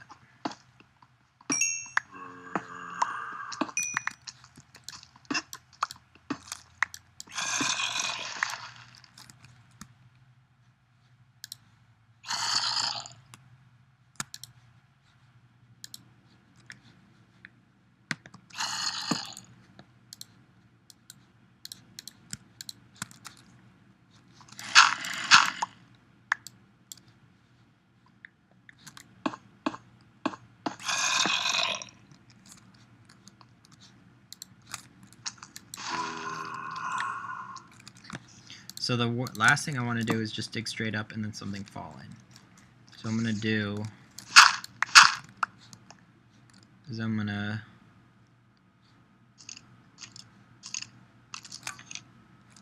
kind of a cheat a little. That.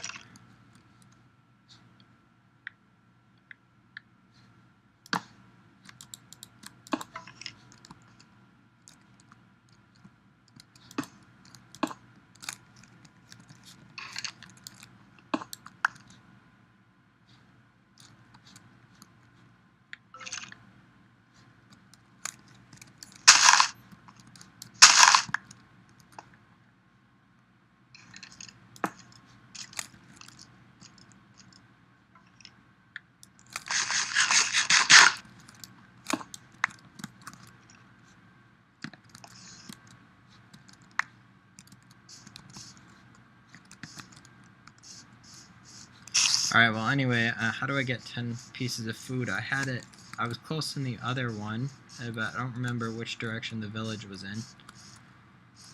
So either one, I could find the village, two, I could find animals, like these chickens.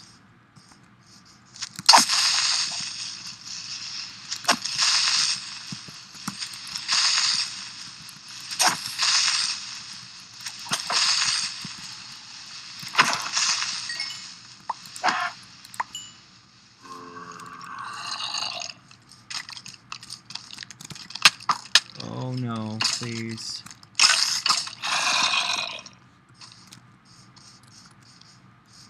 I'm gonna run. I need food. Food. And I think that's why I died the last few times, is because I was lazy on how much food I had. Just like in real life, I'm probably lazy on how much money I have. I'm lazy about making sure that's enough. Or I'm not efficiently getting it enough. Because the thing is, I was willing to work hard, but I was willing to work, I guess, for not that much pay, which isn't as smart.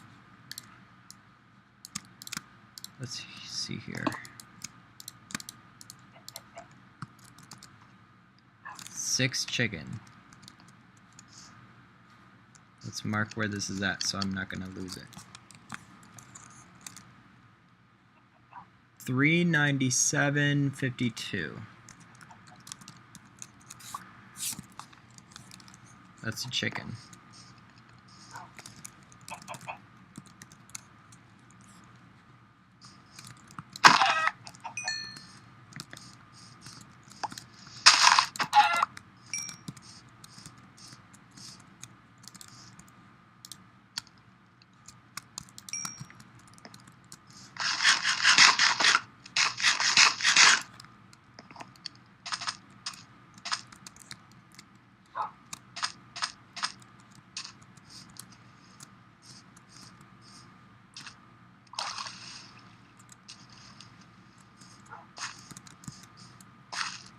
So what is it about goal making and goal keeping that, I don't know why, but it's almost like I don't naturally do it anymore. I'm not sure why. It's like I almost have to write out goals and be like, hey Tim, why don't you try to do this, because that seems like the only way to get you to properly get this bigger goal done. It's kind of interesting how that's working.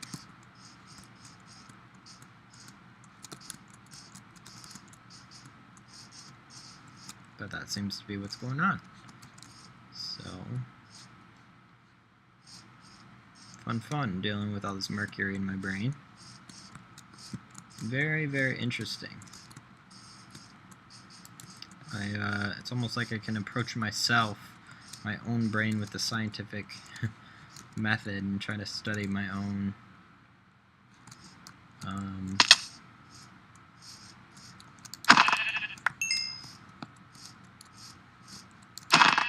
disabilities, my own disorders.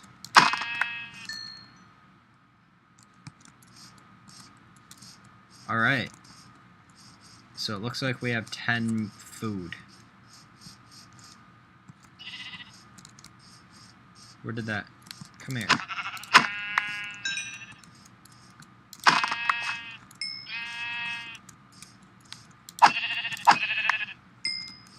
So there should be like a buffer, like you should have 64 food on you, and then whenever it gets down below, I don't know, like 20, then your new goal should be like to go and set out and get like refill your food or something like that. Like, you know what I mean? Because food seems to be like this annoying thing in Minecraft where it's just like, ugh, I have to go get food again. But then as soon as you run out, it just makes it that much harder.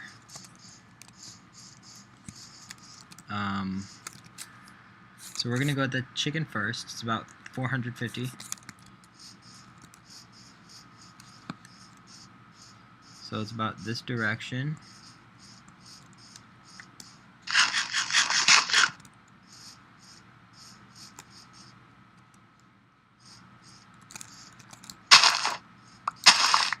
Right?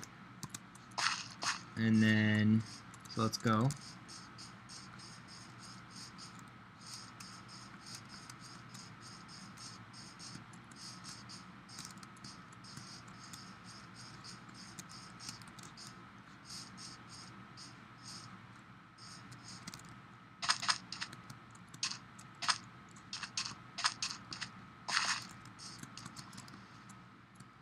I almost thought I could, oh yeah, I could just go play Minecraft like really easily. Turns out it's actually a little challenging.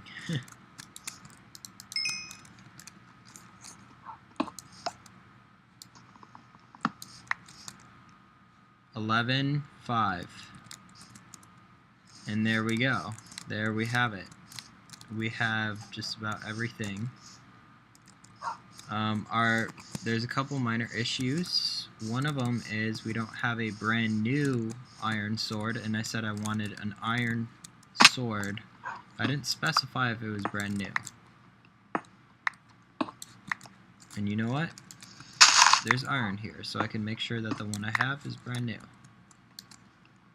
Here's some coal to make sure that I have enough resources to cook my chicken, my venison.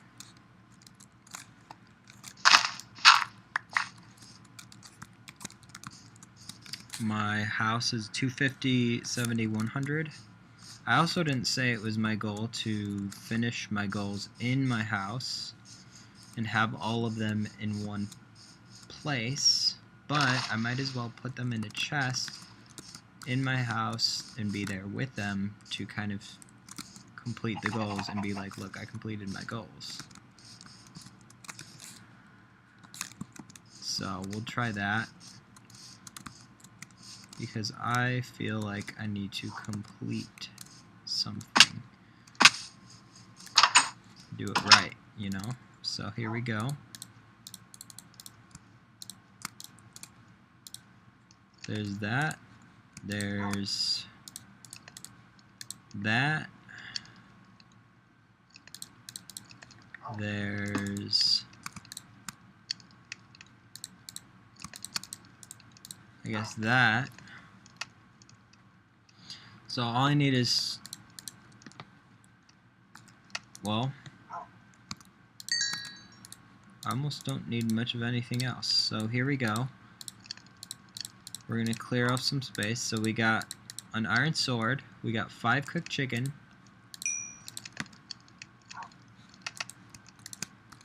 And we got 5 cooked mutton. So let's see, 1 iron sword, check, and 3 10 food items.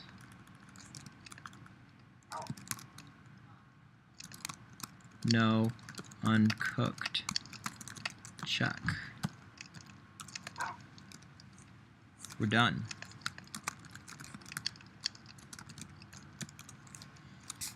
All goals are done. That's it.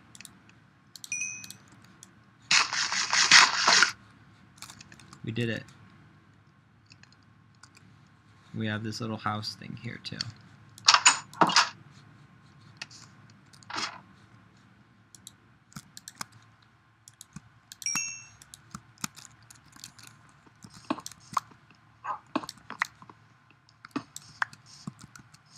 So that's kind of an example of kind of what I want to do with my app, maybe. Like, maybe I'm failing, maybe I'm struggling, maybe it sucks with that, and maybe with my game. Like, I kind of failed with, you know, I tried to make that game in, like, C#.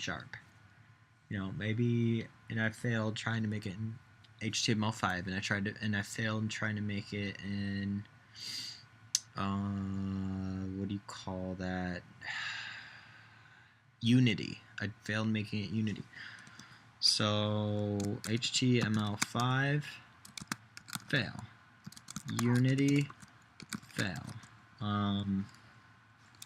C#. I definitely tried it in C#, and that was like a fail. That was pretty bad.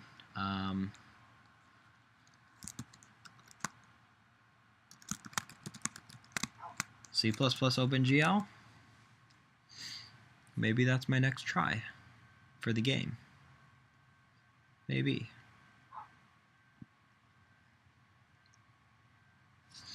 iBasic.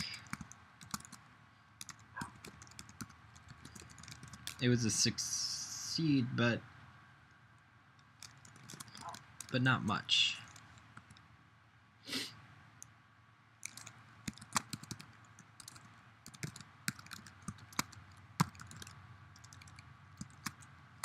Android version, hopefully soon. I don't want to fail in making the graphs. I don't want to fail in coming up with... I tried to come up with another language, and it was kind of a fail. New language. But I found a Lisp.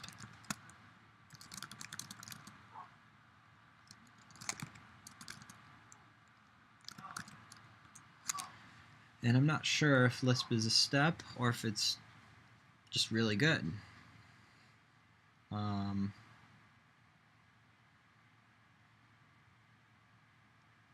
But I found it about a year ago. And it seems good. It seems good.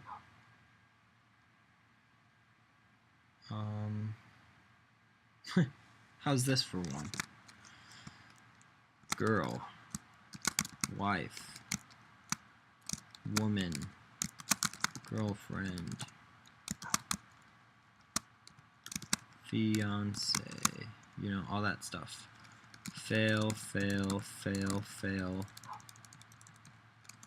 Found a diamond. But time. 28 years old.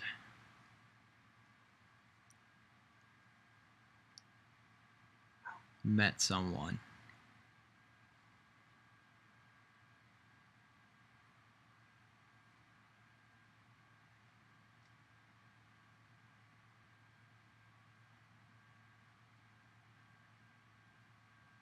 Anyway, that was kind of meant to be long.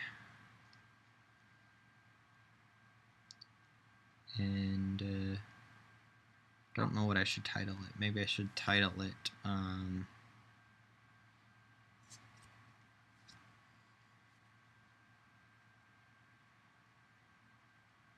just thoughts over the last year or something, or life. Just boring life talk.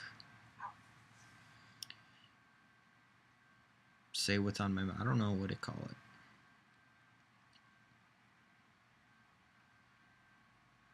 Maybe I'll just call it boring video. I just talk about life. Boring video, I talk about life. Boring long video, I talk about life. That's probably what I should call it. But I completed those goals, finally. It took me a few tries, and it took me waking up and being like, no, I need to finish these goals. I need to not just wander around and die. I need to finish these goals. And, you know, I did that. And that's what I need to do with my app. I need to do that with my app. I need to do that with my plans. I need to do that.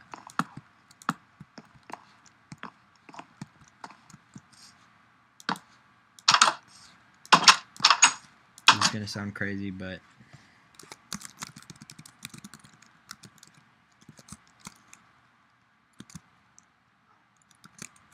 start a company maybe someday.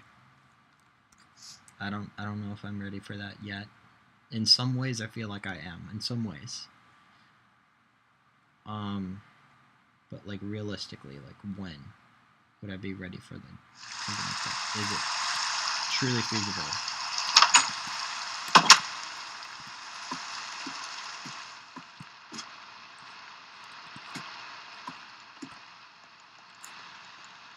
I don't know.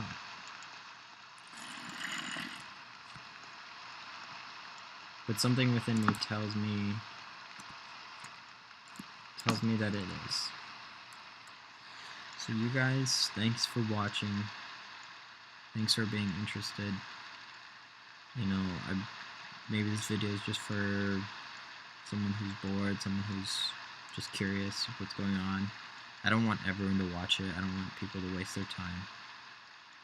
I just kind of felt like, in a way, I kind of wanted to vent or express myself a little, maybe relax in a different way than I've been relaxing already. Maybe I'm just preparing myself psychologically for the week. I don't know. But there you have it. I came back, I felt like giving up, and then came back, and I was like, no, I'm going to do this. And I did it, so. It was something easy. It was easy, but point is that it wasn't necessarily easy for me in the sense of I wasn't motivated to, maybe I wasn't motivated to do it in the first place, and it's kind of weird to explain, but it almost wasn't easy for me to do that easy task. So, and I'm wondering if that's parallel with real life. You know, it might be easy technically to, you know, make an app or do what I'm doing, but it might not be easy. Like, I know how to clean my room, but sometimes it's like not easy for me to do it. It might be easy for me to eat healthy, you know, just putting vegetables in your mouth and chewing and swallowing. But it's not always easy to do it. Anyway, I'm Tim. Thanks for watching my videos. See you guys next time.